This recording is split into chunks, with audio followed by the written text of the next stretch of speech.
So, but we enjoyed it because there were a lot of programs, and we were following through. From behind the scene. And it's good to be back here. Good to have you back again. Thank you very much. Now let us set the ball rolling this lovely morning. Nigeria advocates international laws to combat cyber-enabled immigration crimes. And this is according to the Punch. The federal government has advocated internationally harmonized law on cyber-enabled organized immigration crimes.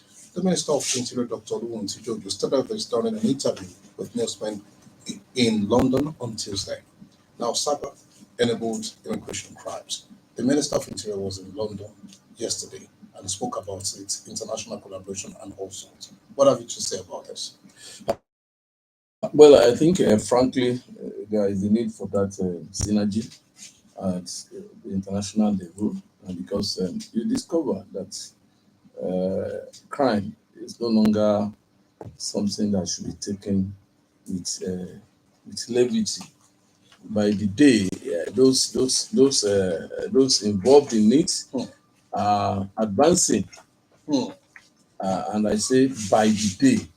So for anything to be done, for such a thing to be checked, there is a need for that kind of collaboration. There is a need for that kind of synergy to ensure that that the government is ahead of it or is in charge, because it's not something that one would think that can really be totally eradicated, because of the sophistication of those of the nature of that crime. But, the whole world is getting technologically advanced. There is the positive side, and there is also the negative side. With government, that there is the need for that international collaboration, such that, and you see that if we are able to do it, even if they get away here, take what I'm saying, even if they get away here on Nigerian soil, because there is the possibility of getting away from such thing here, given the natures to be in charge of those things. An average Nigerian is criminally inclined. What is in his mind or her mind is what is in need for me. What do I stand to gain? If somebody comes with something that is so grandiose, if I have this, and then, but at the level of the international collaboration, when they get away from there, it might not be possible, because over there you hardly can buy them. So I think it's something that it should be applauded, and something that the government should be encouraged to go ahead with it, for us to check that means. All right, let's take a look at this next on sector. FG threatens to revoke licenses for dormant oil blocks. That's going by the Vanguard report this morning. And the federal government is setting a production target of 2.06 million barrels per day in 2025, going by the Minister of State for Petroleum Resources, Senator Hennington Lukobiri, who threatened to withdraw all blocks from owners that have failed to develop them. He informed that the government will begin implementing the do or job provisions of the Petroleum Industry Act in line with the drive to boost oil production. Is this really the way forward? I would say no, because even as at now, I will not say that we are really enjoying anything in that area. And I think what the government needs to do, from my own opinion, is for the government to look critically into the reasons why these people are not coming up to drill. Is it that in that area there are issues of the bandits, issues of those communities, the host communities, and all of that?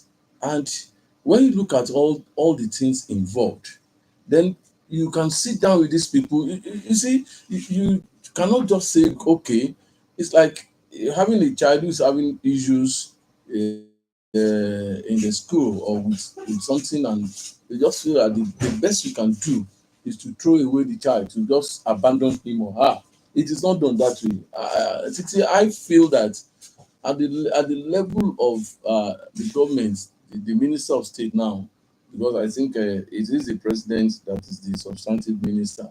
That has been the practice. The president has a lot of things up his sleeves that he hardly can be able to have time for such a thing. But the minister of state is there. Why? And the oil industry is a very, very lucrative one, for that matter.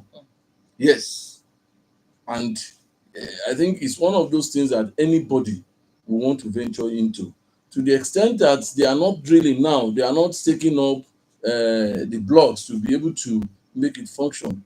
Signifies that maybe there are some underlying issues which government should critically look into, and so that we'll be able to meet our daily quota, because that is the mainstay of the economy. That is the mainstay. And that's why when the rivers crisis started, when it reached the crescendo at levels when we discuss, I always tell people that I have my fear.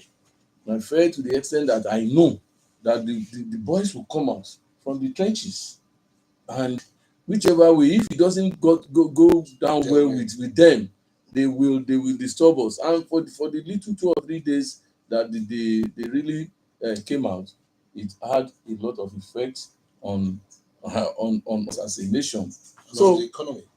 of course, when the when the nation is sick, that tells you that the economy, because anything that happens to the oil sector, it is not nipped in the bud or checked in its critical form, it can bring government to its needs. So I think the best thing is, I would suggest that the minister should have maybe a stakeholders meeting and interaction with those people before just wielding the big stick. Okay, from one oil matter to another, petrol prices will drop to 750 naira before the end of 2025. This is according to NIPS, and this story is captured in The Nation. The National Institute for Policy and Strategic Studies, NIPS, has assured that the price of premium motor spirits, popularly known as petrol, will decline as Dangote Refinery and other local refinery operations. Speaking with newsmen on Tuesday, the NABE's Director General, Professor Tayo, expressed optimism that fuel prices will fall once more refineries become operational. Looking at the situation of things, as of last week, we almost got to maybe 870 naira, and now it is back to It is not that we 930, almost got to thereabouts. it. Some fueling stations sold at 865. Some sold at 870.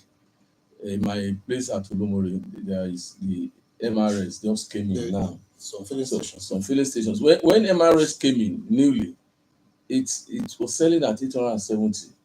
The next station, maybe about 10 meters away, was selling at 930 when MRS came. So the following day, the whole thing came down to it reduced its own price to 865. But people still preferred MRS because, I mean, it is generally believed that the sun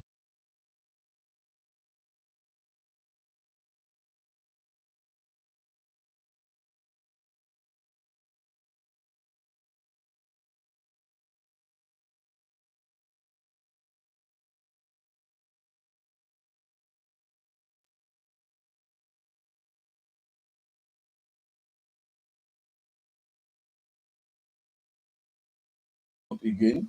Now at some selling at 940, some selling at 930, some will sell at 945 and all of that. So I don't know what Prof is basing that may not bring the price down. The Dangote factor is there saying that you're not buying naira again, it has to be in dollars and all of that. And the interplay in the international oil market is also still there. It is subject to a lot of things like that. So I don't know.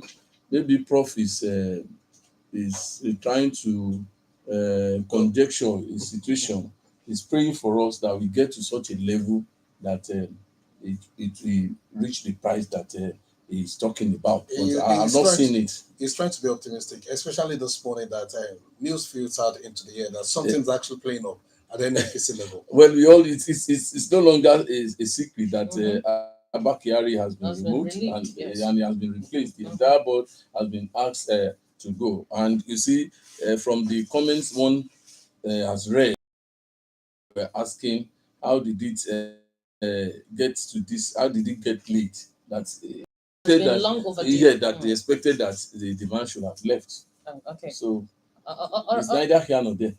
All right, because of our time, let's quickly take a trip to the confluent state, that's in Kogi State. And, when it comes to Kogi State, Kogi news, people will just have to put their ears on the ground to know the latest as regards Natasha, Senator Natasha.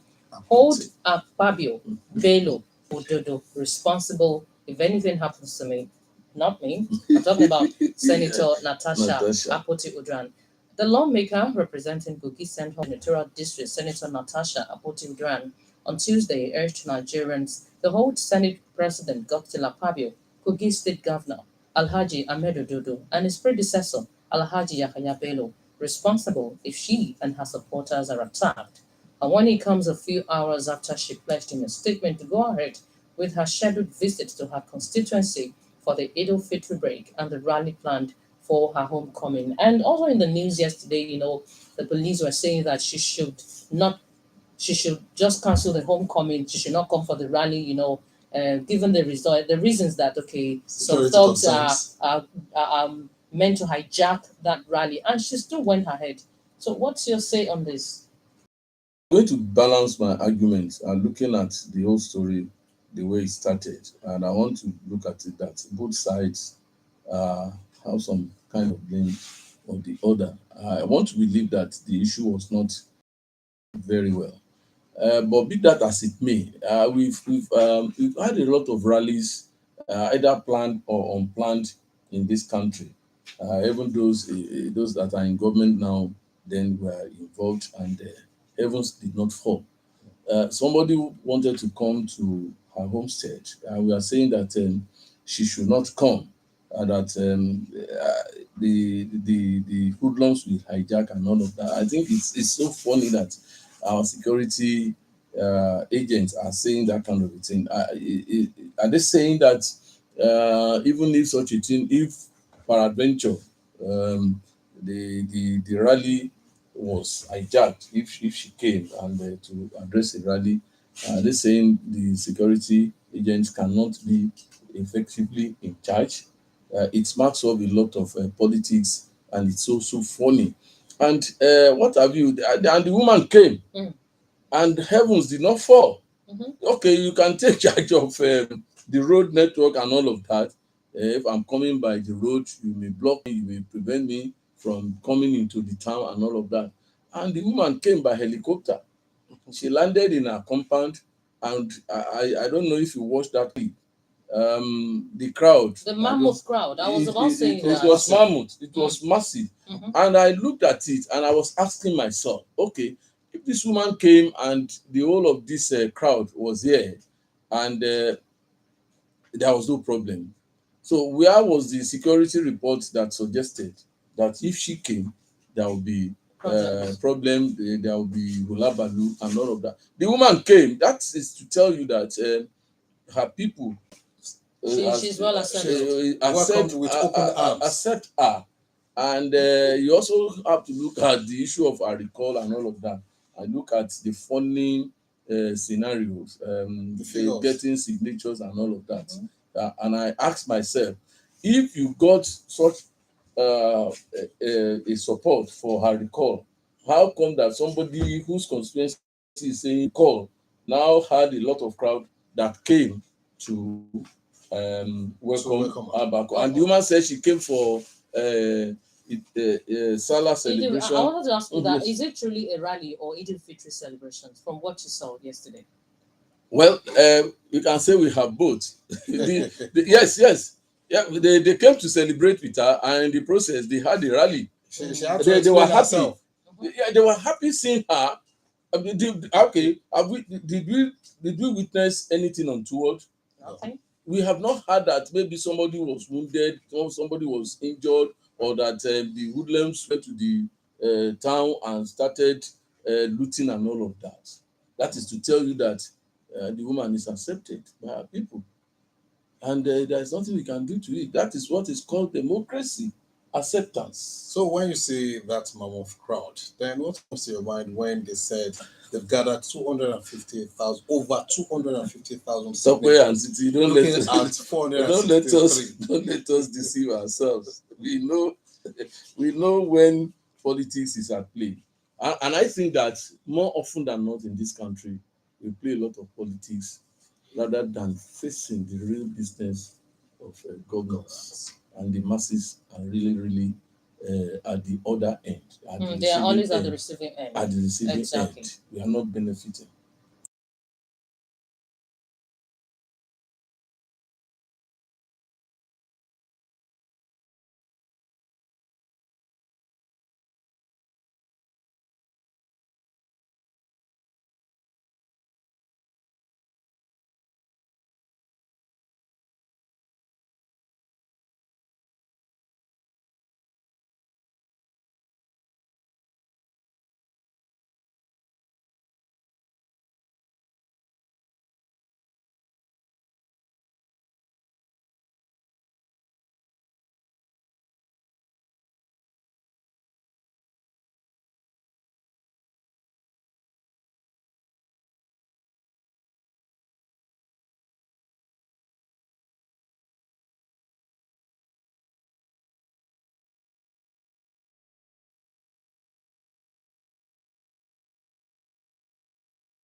All right, we still have as guest as analyst with us, guest analyst Mr. Bayo Ogundimu.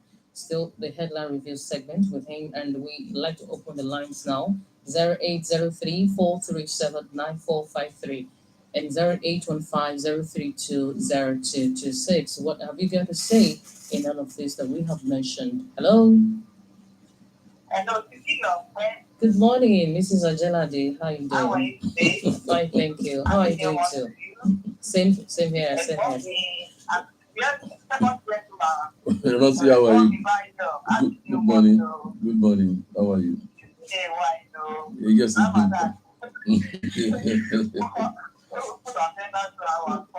We thank God that we are back. We are back on air. Thank you. When I saw that video of Natasha, I'm happy as a woman. When people want which I saw, 3 children, toddlers, carrying placards. And I saw somebody that said, she gives that food now, and those children they did respect for those families. No mind first, I don't even think Governor Yahya just say you talking with you. That man supposed to be in jail by time. What is it? We're talking about the oil block. We should not wear for two, because there are so many abandoned private jets. Those people, when they have money, they fly private jets and they will pack it up. So I'm sure organization sector will be into that, and that will just. So if you revoke it, and organization do something that they are not doing. Have a wonderful and better. Thank you. Thank you so Feel much. the concern in our voice. Thank you. They should revoke it, Jerry. You understand? That's to tell you that Nigerians really are not happy about the way things are going. Like I always say, we are merely existing. We are not living. Mm. We are merely existing. We live by the day. You hardly can plan ahead. Because even when you plan, you don't know what government will bring in at any point in time. Like I read it yesterday. Somebody was saying it jokingly, but out of the joke you make A lot of a lot of senses. senses. So she said that if you happen to say if it's not as if you are so perfect, it means you are not You don't have responsibilities. That is it. Hello, good morning. Hello. Good morning, sir. Hello, good morning. I want to find out what I was Okay, Sulaiman, you have the floor. Good morning. Yeah, good morning. That Natasha, when I saw the my papa, I was telling I was happy. Because I wouldn't know when I wanted to know that we are going to learn.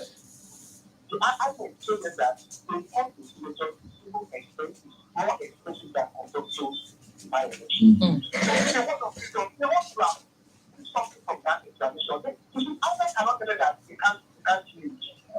But indirectly, they provided and told them that to can't try. What was it? That was so confused. What was the result?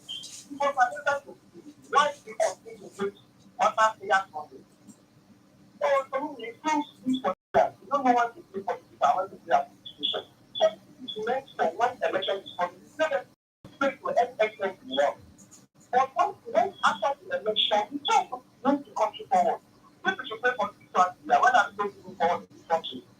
And we should remember one, not that we should remember one, it's about people for life, Thank you, Sulaiman. Well, it's Thank a you. question of he who pays the piper, he takes He the takes tune. the tune. I don't see INEC being otherwise. Do you say that INEC is really independent in the real sense of the word? There was a follow-up by Natasha when she accused INEC of teleguiding the All Progressives Congress, that they are the ones giving them the pathway for a recall. Hello. Well, let's see. Good Good morning. morning, sir. Temitope is my name. Good Thank you morning, for sir. joining us. You're welcome back to the new month. Thank you. Thank you so And much. the program too. Thank you. Yes, sir. On the issue of Natasha, I want as I said, this Yaya Bayo have been playing politics with the woman since the second term of Yaya Bayo when they are contested. And by the Oh, I hope you get back to us, Alhaji Omitu. You know, so many speculations were going on, were flying around as regards this issue of Senator and Yahya Bello. So many speculations were going on. I wouldn't want to mention all of that on air. I believe people have their reservations as regards this A issue. lot of reservations. Senator Natasha. A lot of reservations. Hello. Hello. Morning, sir. good morning. Yes, sir. What's the name?